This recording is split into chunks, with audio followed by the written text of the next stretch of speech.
Welcome to the Creation Evaluation Station. On this episode, we are going to be evaluating Thor, Love and Thunder. That's right, we're doing a movie review. If you're not familiar with my channel, I do in-depth reviews of models and construction kits, mostly Lego, other products as well. But, as in this case, I also discuss and review other forms of creative works such as movies, comic books, cartoons, and video games.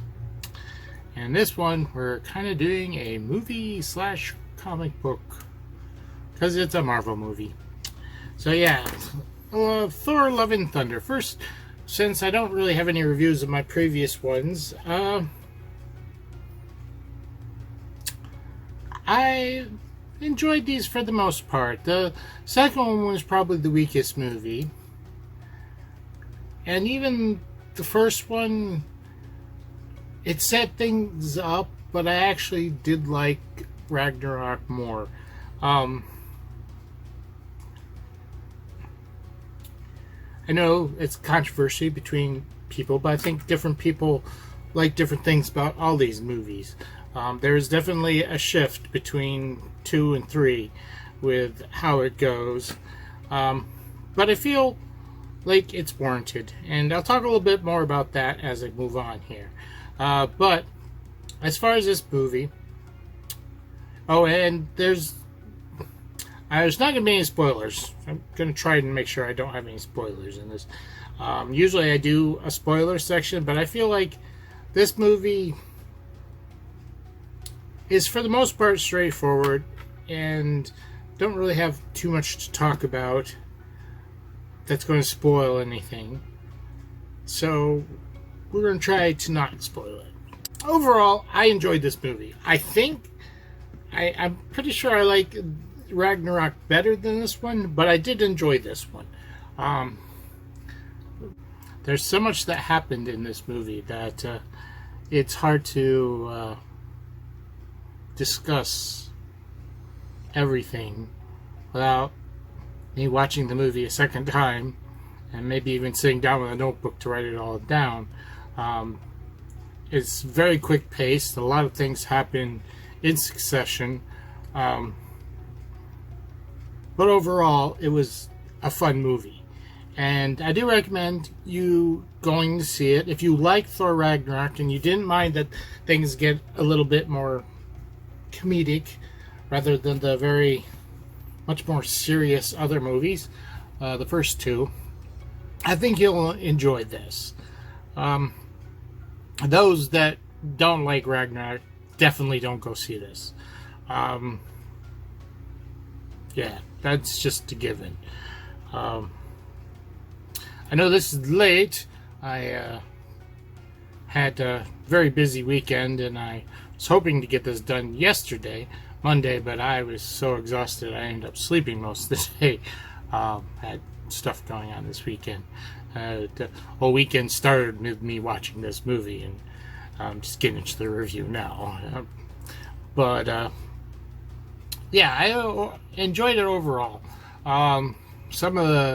There was a lot of amazing visual effects going on there in this movie. There were some really cool creatures, although I gotta admit, a lot of it was hard to see it clearly because a lot of it, they were shadow creatures, so it was done at night. But they were really kind of cool and creepy, and that's the thing that between this movie and Doctor Strange, we're definitely making sure that the younger audience shouldn't necessarily go to this movie. Older kids, we should be fine with it. I mean, if they get creeped out of it, I think they need to toughen up just a little bit if it gets to them too much, but older kids should be fine with it. But yeah, taking your younger kids might be an issue. Not that it's super scary, but they might end up with a few nightmares. And I appreciated the creepy vibes you got from this movie. It made the bad guy really stick out as bad. Which he was played by Christian Bale, and I thought he did a great job of it. Sorry, playing with my pen. Yeah, the visual effects were something amazing. And one thing I liked in this movie, and it wasn't throughout the whole thing in particular, but there was a scene or so, you know, we know what the bad guy's up to, we've seen their plan, we need to make a plan against to, you know, solve the issue, solve the conflict. And Thor is like, we need to make a team. And I don't know if they do it for a joke, but it really, because this isn't the first time he's done it. He did it in Thor Ragnarok and stuff like that. And I find it interesting because it shows that his time with the Avengers has really had an effect on him about coming up with teamwork and stuff like that, and not doing everything himself, which he kind of learned, you know, in the other movies. You can't just, you know, do everything yourself.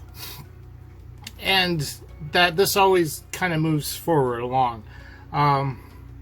There's so many things that often are connected, and I said to myself after the movie, well, I said to my wife too, it's like, I can never tell sometimes with these Marvel movies if they have everything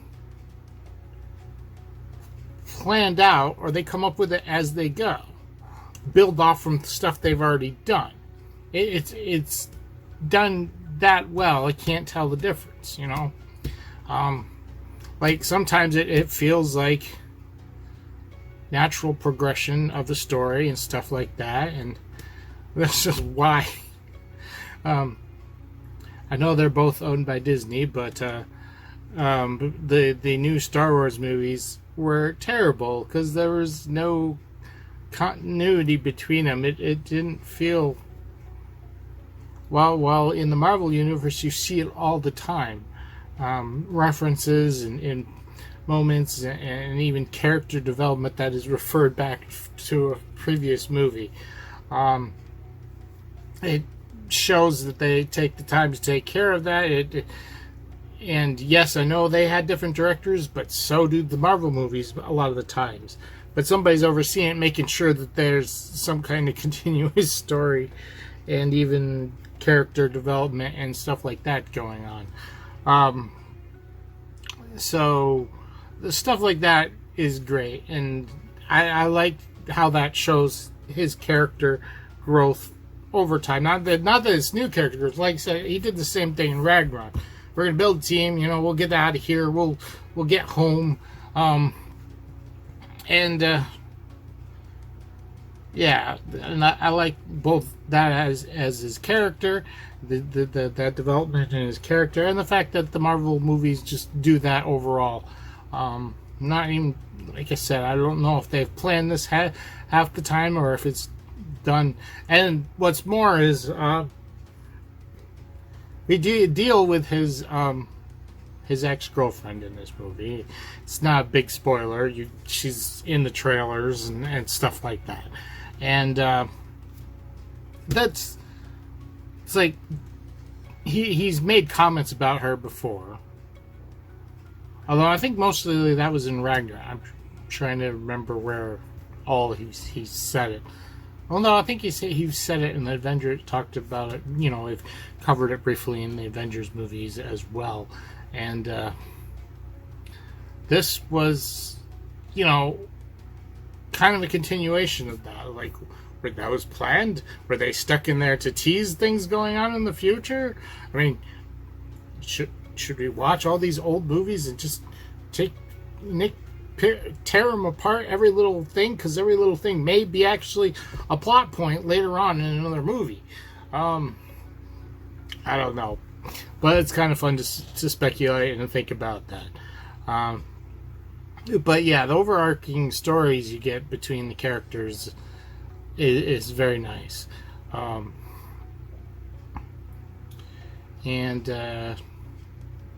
A lot of great action, some really amazing scenes, action, fun character moments, and there's a really nice message that was very subtle for the most part of the movie, but when you get to the end, it's obvious. And man, when the final epilogue plays, it's finally stated what the name of the movie means, and it's like, oh, it hits like, yeah, okay. I can't say too much about that. Don't like say no spoilers. But there was some great moments in here. Oh, in regards to his girlfriend, and what you've probably already seen it through all the trailers, you don't have to worry about, Thor being taken over by his place in the MCU, taken over by the female Thor, the mighty Thor, whatever you want to call her. Don't have to worry about that. Now, what all is going to happen to Thor in the future, I don't know. I've heard speculation, and there's some things that happen in the movie. I don't know. And yes, there's a teaser at the end saying there's going to be something more coming. Although, what all that entails, we don't know yet. There's only... there's a final credit scene, you could say, for it. It kind of makes... It makes things better, but it's not important to the movie per se, and it also doesn't really tease anything going forward. We do get there's a mid-credit scene that's more important, which is right after the big credits, and then you go through. So yeah, I don't want to say too much more. But this was a fun popcorn movie. And despite it being just a fun popcorn movie, there's still some character development in it, which we won't talk about. That's spoiler territory. Obviously, Thor's still going through things. He's been through a lot. Brothers died multiple times.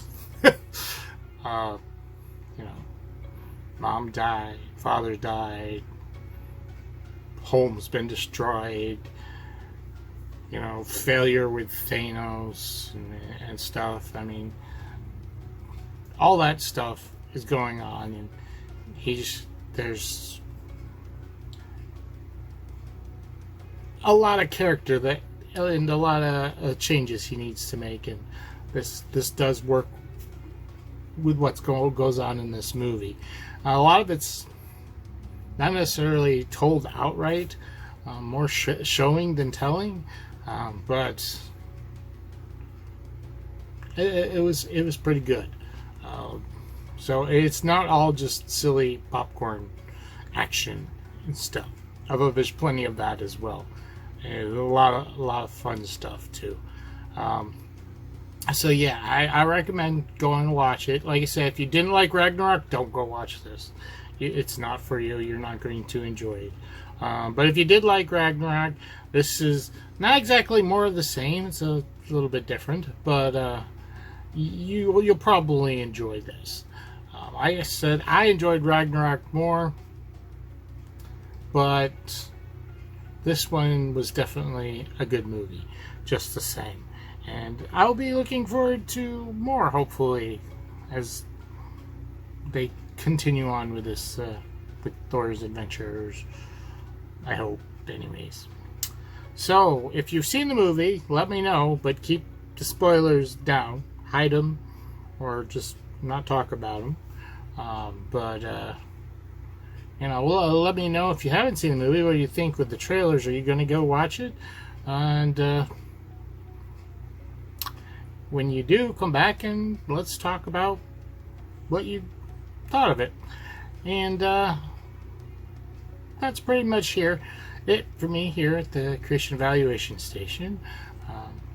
Signing off, reminding you that creativity is key.